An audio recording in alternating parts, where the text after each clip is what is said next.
Okay, dear Michael, you have the bad role. We are very tired and you need to be very good. Okay, ladies and gentlemen, well, welcome to my talk. I am Michael Winnel from Foreskin Revolution Australia, and my talk today is on my global coalition building tour that took place last year. And what I'm going to do is I'm going to go through the tour itself, the reasons for the tour, this coalition building tour, then the different parties that I met on the tour, and what the special pieces that they each held were, and what the intelligence I garnered was, and what strategic insights that led to. So I'll work through all of those, and then at the end of the presentation, I'll summarize all those learnings and a particular strategic model that I developed as a result. And I will conclude with a Foreskin Revolution video. So don't turn off, because otherwise you'll miss our amazing latest installment. It is our latest Foreskin Revolution Lego video.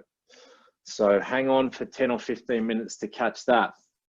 So without any further ado, the title of my presentation is, What Piece Do You Hold? Everybody holds a piece. Everybody has a specific insight or talent. Thriving by global partnerships and collective intelligence. So in 2019, I set out on a global coalition building tour with 4 key intentions. The first one was networking and building global partnerships, because my view is that we are stronger as a global collective. And after having done intactivism for many years in New York City, for myself, I felt a disconnect with what was going on around the world. And so I wanted to set forth to discover what was happening and how I could utilize those insights. Now, my background is in sales. I've worked for Pfizer, Roche, Genentech, big pharma companies. And contrary to what people believe, sales isn't necessarily primarily achieved via marketing and messaging. I think actually the root of good salesmanship is essentially relationship building. And so that's something I really bring to the table, is building personable, leverageable relationships. And I think this is critical in any walk of life. And so that was one of my first goals in setting out on this global coalition building tour, to build those networks and relationships. The second objective was to find out who's who, where and what, like who's in Germany, who's in France, who's in Egypt, who's in Israel, what are they doing? What are their strategies? What are their methods? What's working? So that was the second goal.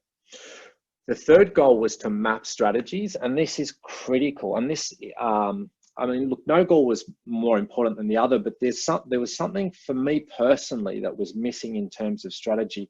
And I was really thirsty to find out who are implementing the most strategic directions and directives, and of those, what's working. So what strategies are being implemented in different organizations across the planet? What are the results? What are the best strategies and tactics I could adopt for Foreskin Revolution to maximize effectiveness? And again, this is to take a results-driven focus. Again, coming from a sales background, that's just something that was very instilled in me, and something I consider quite valuable, a results-driven focus.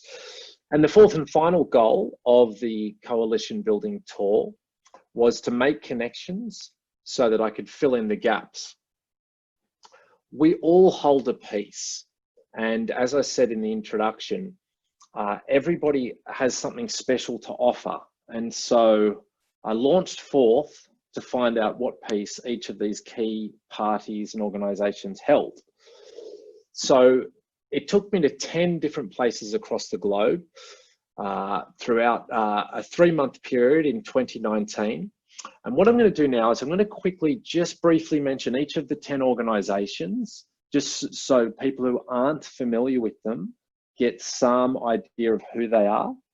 And then I'm going to give a few key examples with a few of the organizations as to what the key piece they held was.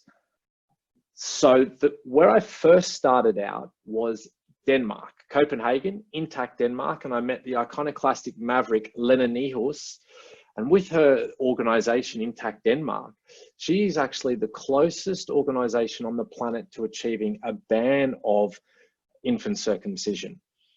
And Lena is a political maverick. She navigates across all the political aspects of Denmark, and she holds a key piece. The second group I met, I then flew from Denmark to Manchester and then went to the little town of Stone and met 15 Square and drank lots of tea. And that's where I met David Smith and Jason Metters, who are doing fantastic work. They have a charity focused on patient education, on circumcision information, on helping patients. They run a charity called Future Choices, which focuses on symposiums. They work with Keele University. They have a big strategic portfolio that covers all different aspects. Then after meeting with 15 Square, I traveled to London and I met with Richard Dunker of Men Do Complain.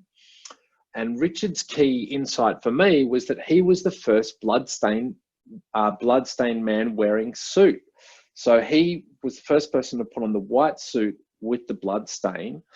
And to me, that really symbolized the importance and power of theatrics. Then I flew to New York City and met with 3 different organizations. The first one being UNICEF, Marge Gerbereau, who is a child protection officer. Now, I know many intactivists consider UNICEF to have too myopic a view because they seem to typically only focus on female cutting and not child cutting. Now, I would encourage people to broaden their perspective to see the opportunity here. People from UNICEF are starting to see the problematic nature of just focusing myopically. They are starting to open their viewpoint.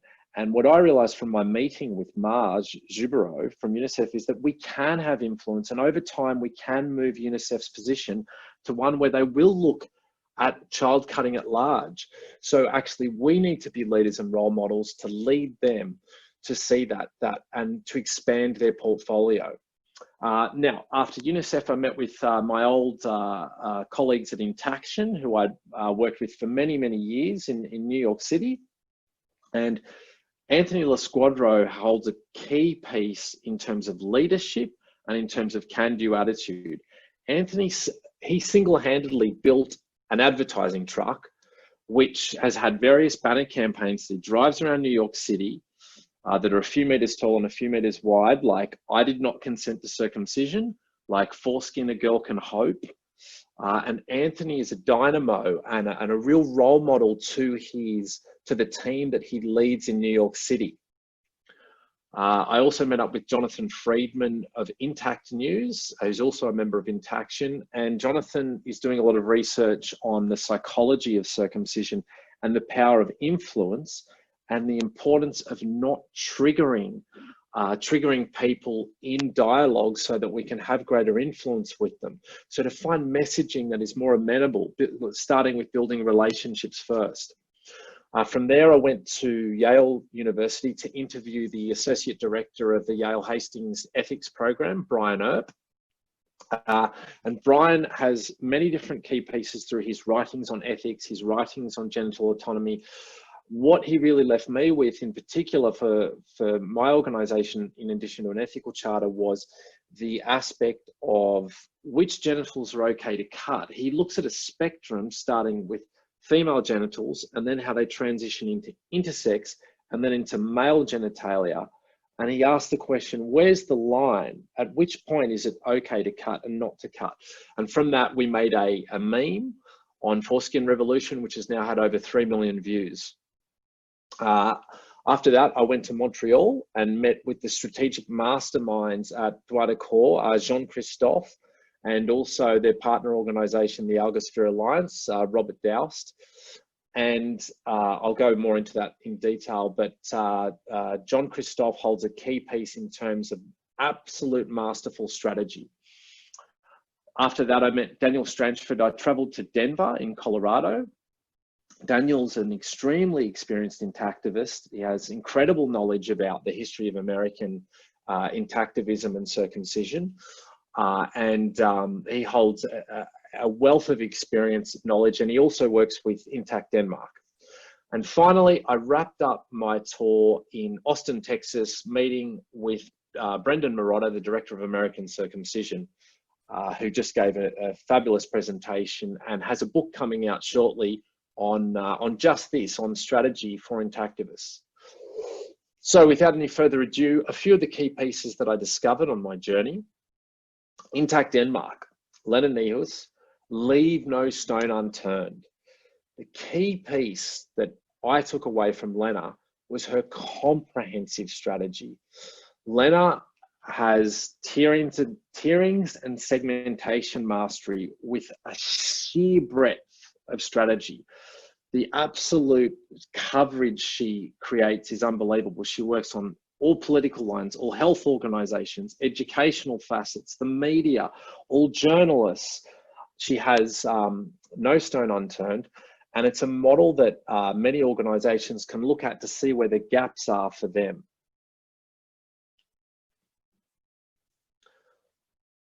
15 Squared, David Smith and Jason Metters. The key piece that I took away from 15 Square, in addition to the fact that they're incredibly strategic, one really interesting insight I picked up, which I didn't expect, was the office, building a workshop for maximum productivity.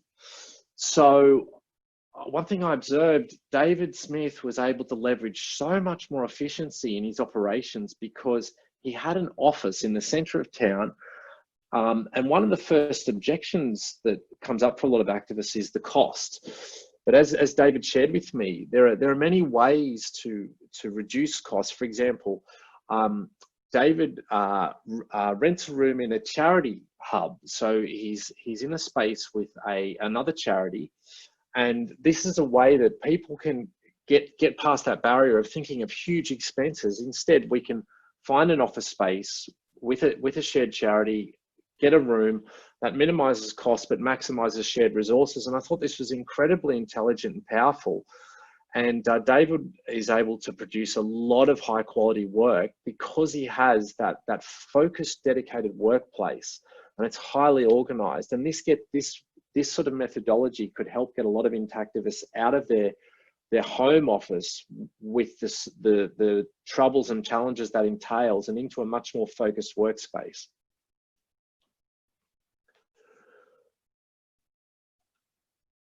WWDOGA and the Algosphere Alliance in Canada, in Montreal. Jean-Christophe. Jean-Christophe is a master strategist. And the key piece that he holds, and WWDOGA, is firstly, foundational ethics, rock solid foundations of an organization, how to absolutely set up an organization from the ground up, because when you have the right foundations, everything flows from there. The sheer depth of strategy, and also the global strategy. And just to give you a couple of examples, WWDOGA, for example, with circumcision, they are calling for an appeal to debate because that's non-confrontational. Imams, rabbis, people that we typically would consider opponents of the intactivist cause, one of the keys is to not affront them. And an appeal to debate is a way to come together to discuss the issue in a non-confrontational manner. This is very strategic and very thoughtful and considerate of our opponents. And this is just one of numerous examples of WWDOGA's very intelligent, very compassionate strategy. And their sheer depth of strategy, calling for raising the age of consent to 13, because that's something that's much more amenable to Muslims and Jewish people, to reduce their suffering because they're more amenable to the idea of having it at 13. And that gives us an opportunity to really discuss the issue without confrontation. So these are just a couple of examples of their sheer depth of strategy. And I implore you to look at the document that WWDOGA just put out in this ICASM discussion today, that details their comprehensive strategy, and it is absolutely it's absolutely comprehensive. And last but not least, Brendan Marotta, the key piece that he holds, the film director of American Circumcision. Brendan is quite a generalist. He's got a book coming out now, so he leaves no stone unturned. But if I could just pick one thing, it would be communication innovation and thinking outside of the box, novel approaches. And just to give you two examples, when I met with Brendan, the first thing he got me to do was to make a video on TikTok. Now, TikTok is a social media platform. Typically, it's more younger people, like people say between the age of 10 and 20 are using, a lot of teenagers, something I'd overlooked. But as Brendan pointed out, there's a huge opportunity with TikTok in terms of the matrix at the moment to actually get exposure and go viral. And this is an example of the insights and the way he thinks in terms of opportunity in the communications marketplace. And he also is very focused on getting us to create our own media. So I called him one time when Brian Morris, who's a pro-circumcision advocate in Australia, had an article in the newspaper recently. And the first thing that Brendan said to me is like, instead of, I was panicked and freaking out, and Brendan said, why don't you focus on producing your own media? Instead of refuting what the naysayers and negative people are saying, why don't you focus on producing your own positive content? And this is very powerful. It's a whole shift in thinking. And that's something that Foreskin Revolution do. We focus on producing our own content, and it's very much in thanks to people like Brendan's thought process.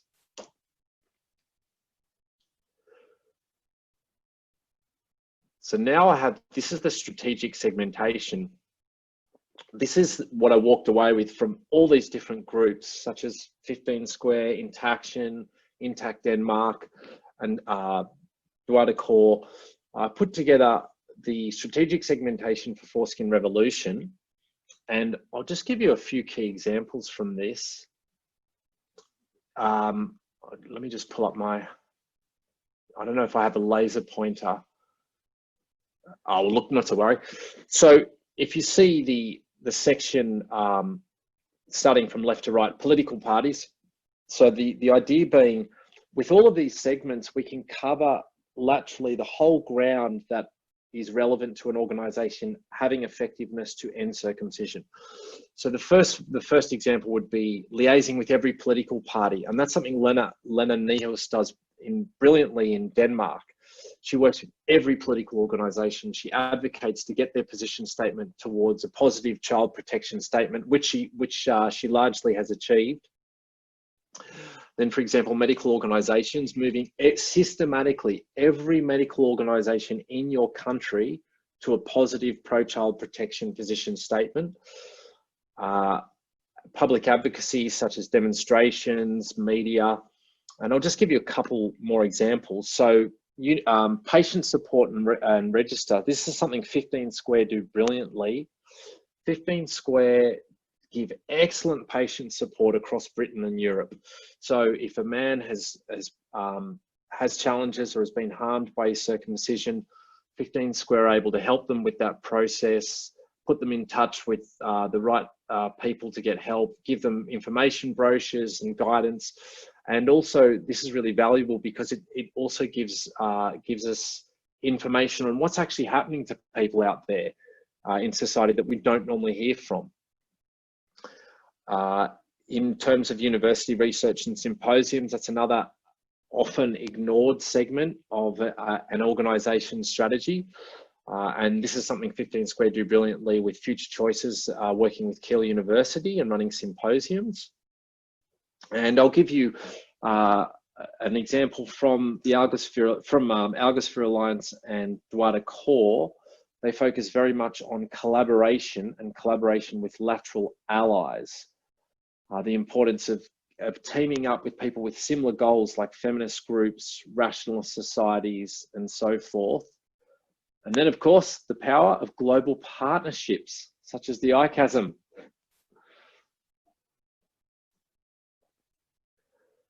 So in conclusion, my coalition building tour, I achieved my objectives and discovered the sheer depth of talent and strategic insight across the globe. The tour revealed many things to me, but it didn't just stop there. This was simply the beginning. The journey was a key part of the genesis of ICASM. Since the end of the tour, every relationship that I made on that tour has not only grown, but flourished, such as the power of connection in our shared mission to end circumcision globally. Because we truly thrive via global partnerships and collective intelligence. And this is the peace that ICASM hold. This is the power of the ICASM. The specific and unique piece is thriving via global partnerships and collective intelligence.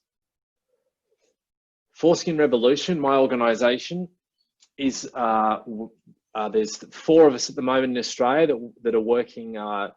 We have a lawyer from Queensland, Tim Arkell, a mother, Lizette from Canberra, mother of 2 lovely sons, and we have Damien Williams in Sydney, whose profession is in marketing, and together the 4 of us produce interesting social media content. Foreskin Revolution is Australia's contribution, and our sharing is genre fusion, where art, popular culture, and politics combine to communicate in modern language to a wider audience. And so without any further ado, I'll present our latest offering. So turn your volume up, Circumcision Lego Machine. Oh.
And that ends my presentation. Thank you, ladies and gentlemen.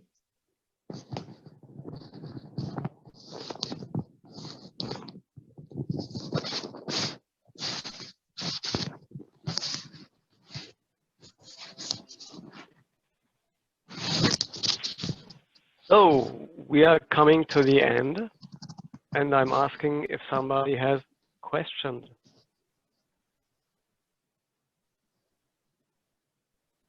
I just missed, Michael, what 3 million views of what you had in New York City? So Brian Earp, my interview of Brian Earp led to greater insights about the distinctions of permissibility around what genitals are okay to cut. So the range of female to intersex to male. And so as a result of that, I produced a GIF that demonstrated that visually and on Giphy.com, and it's received over 3 million views.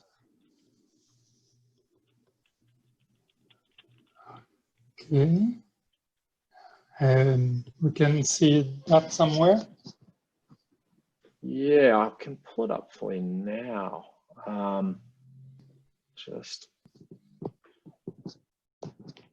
see if I've got it. Let's see if I can.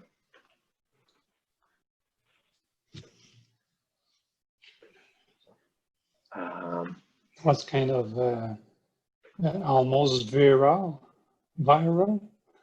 almost viral view. So let me see if I can.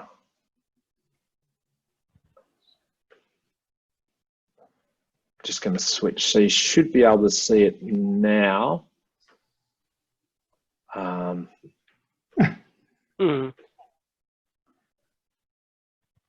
Okay.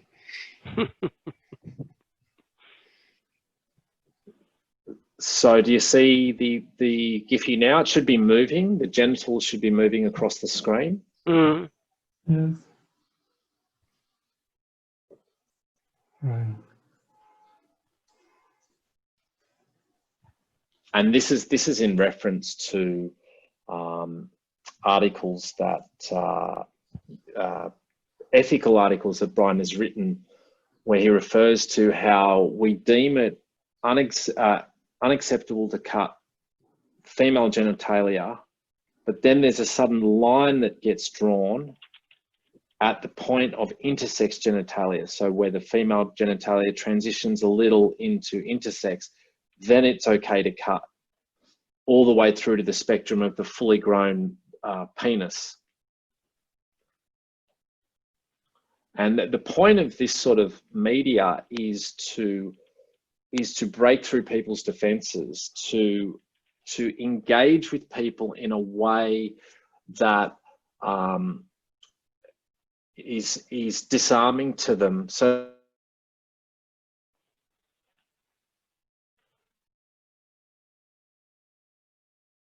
Oh, we don't hear you. I think we've lost Michael. He may come back.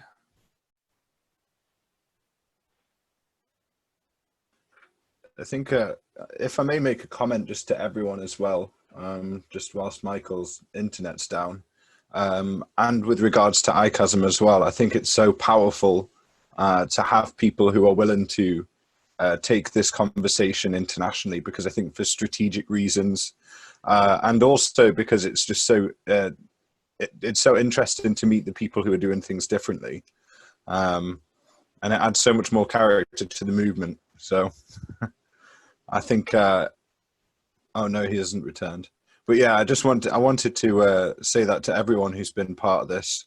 It was really nice to hear Michael giving us an honourable mention, but I think Michael's doing great work, as well as the rest of the ICASM team, and I think this is definitely paving the way to the future. I totally agree, Jason.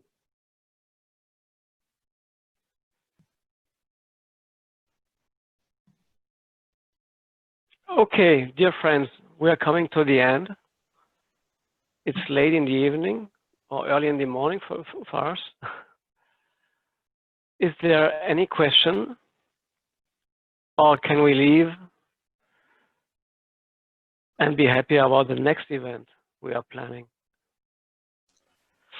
Yes, there's another date, so some more talks tomorrow. I just wanted to remind everyone of tomorrow, of course, but we think about taking on board some other people who didn't have any time to prepare today. Oh, Michael is coming back.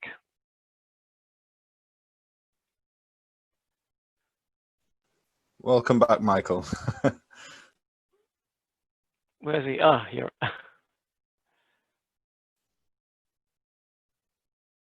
Now, Michael, where have you been? Yes, can you hear me? Yes. Yes, sorry, we've got a power outage here in Australia. Just lost all power. The koala bears must have been chewing on the wires. We were just saying, as you left though, just the power of international collaboration, I think, is definitely the future. And I've heard not only with ICASM, but also with the Intactivist movement website that's being made, and the work that you've done to kind of unite a lot of different fronts. I think it's really, really powerful, because you know, we can really take the strengths of every organization, which each organization has to offer. So yeah, I really enjoyed your presentation, and thank you for the mention there as well. My pleasure. I didn't get too much into any of the gossip of the town square in stone. Oh yeah, yeah. That's, We'll leave that for next time. absolutely. Adventures on the canal. Yes. You'd be welcome again. Yeah, I mean, yeah, you guys have an amazing operation, and yeah, there's just so much we all can learn from each other. If it wasn't for that tour, I just wouldn't have been able to build the strategic platform I have. Exactly what you said. We all hold a different piece, and together we're just so much stronger. It's collective intelligence. It's so important. What's the quote? The sum is greater than the constituent. The whole is greater than the sum of its parts. That's right. That's the one. Yeah.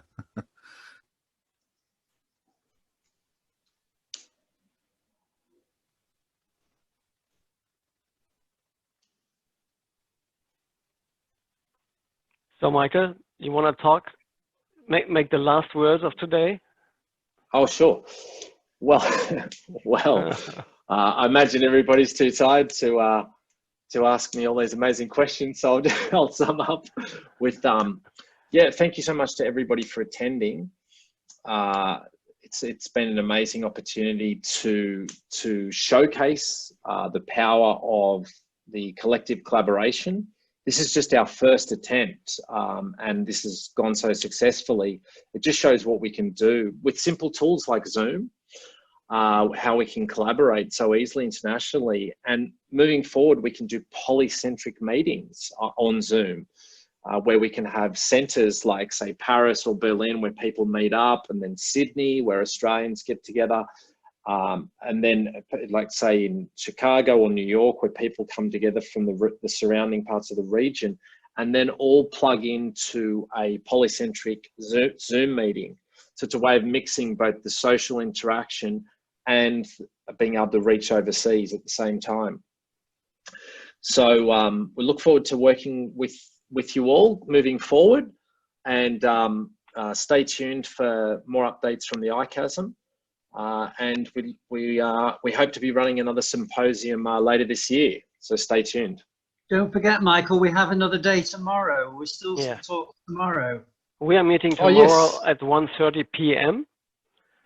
for one slot, and then for 19 p.m. UTC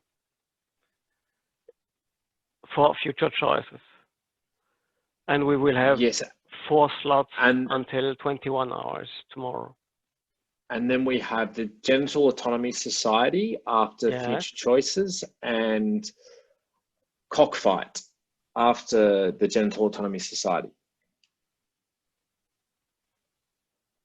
Okay. Well, thank you to everyone who's spoken today. It's been a real tour de force, and it's been educational as well. So I love learning something about this. I always think I know it all until until I hear all of you experts speaking. So it's always great. So I look forward to tomorrow.